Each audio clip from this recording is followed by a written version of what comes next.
What's happening, everyone? Welcome back to the channel. My name's Brian Mello with Marty's Buick GMC and Chevrolet, and in today's video, we compare Chevrolet's new Silverado EV to Ford's F-150 Lightning. Now, if you're new to the channel, be sure to smash that like button, subscribe if you haven't already. I upload fresh General Motors related content every single week, so if that's something that you're into, be sure to tune in. Let's get into it. Man, I have to say real quick, it is good to be back on YouTube. I apologize for being away for so long. I was waiting for my PC to get back. I finally got it back, and then boom, I get the Rona. But thankfully, I did survive. It wasn't a lot of fun. I don't recommend it. But here we are kicking off the new year with our favorite truck rivalry. And of course, I'm talking about the Chevy Silverado and the Ford F-150. Only this time, for the first time ever, that rivalry has gone electric. Now, in May of last year, Ford showed us all the cards in its hand by revealing its most innovative pickup truck yet. That, of course, being the F-150 Lightning, the Blue Oval's all-electric pickup truck offering. And the truck was met with quite a lot of positivity. It generated almost, and don't quote me, right around 200,000 pre-orders, I believe, as we were moving into December of last year. And this, of course, had GM fans, myself including, wondering, where's ours? As we impatiently waited while article after article after article praising the Ford Lightning filled our news feeds. Now, on January 5th of this year, Chevrolet finally revealed to us, for the first time ever, its much-anticipated all-electric Silverado pickup. Now, if you didn't get a chance to see that full reveal, I'll leave a link to that in the description below because it's well worth a watch. And I've got to give it to Chevy because they managed to keep the Silverado EV secrets quiet for quite a long time. Of course, with the exception of a few short teasers that were released throughout the year, but if we're honest, those didn't reveal all that much, which is why, as I tuned in, I got to be honest, I had relatively low expectations. I'm not 100% sure why I felt that way. I sort of prepared for a letdown. After all, when it comes to electric vehicles, it does take a lot for me to get excited. I'm a gas engine enthusiast after all. So what was Chevy going to bring to the table that was really going to wow me, especially after the Hummer EV? Well, I have to say that, at least for me, Chevy blew me away with the presentation of the Silverado EV. They shattered every expectation that I had, and they gave us an electric pickup truck that not only excited me, but it pretty much dropped the mic on the competition, in my opinion, and it looked damn good doing it. But how exactly does the Silverado EV stack up against its biggest competitor? Well, for this, we're mostly going to be referencing both of the trucks in its top configurations, but let's take a look. First, let's talk about design.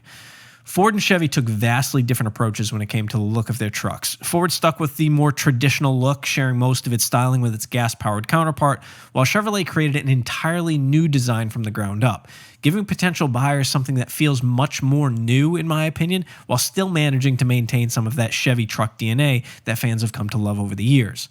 Now, much of that DNA resembles a truck from the past. I'm sure most of you have thought it. I'm sure you've seen the comments already by now.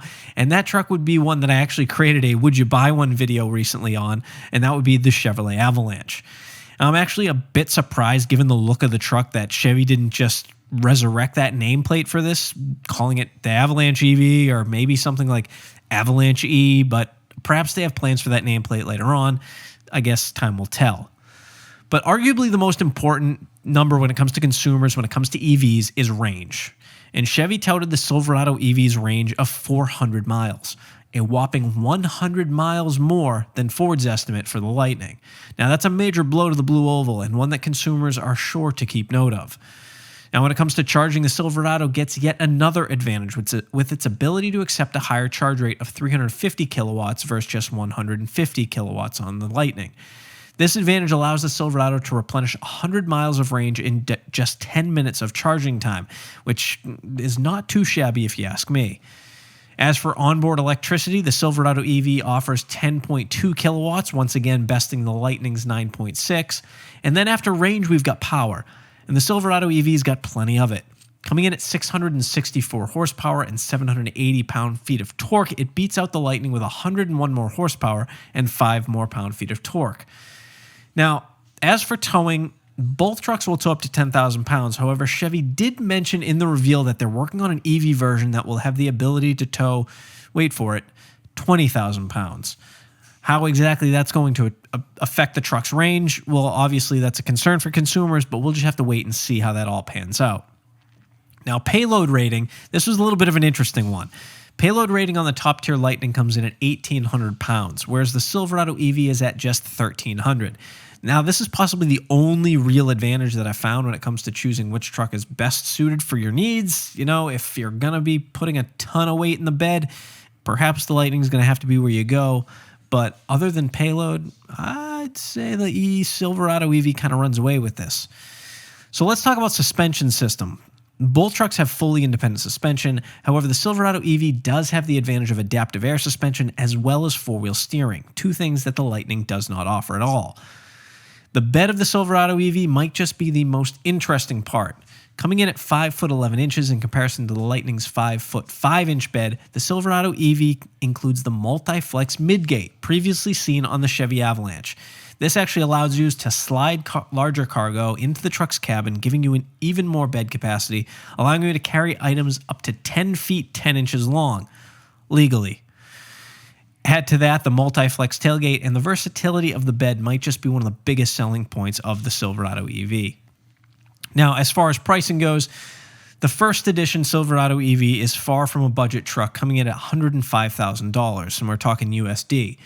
However, when compared to a Platinum F150 Lightning, which comes in the mid-90s once it's fully equipped, I'd say that neither truck will be easy on the wallet.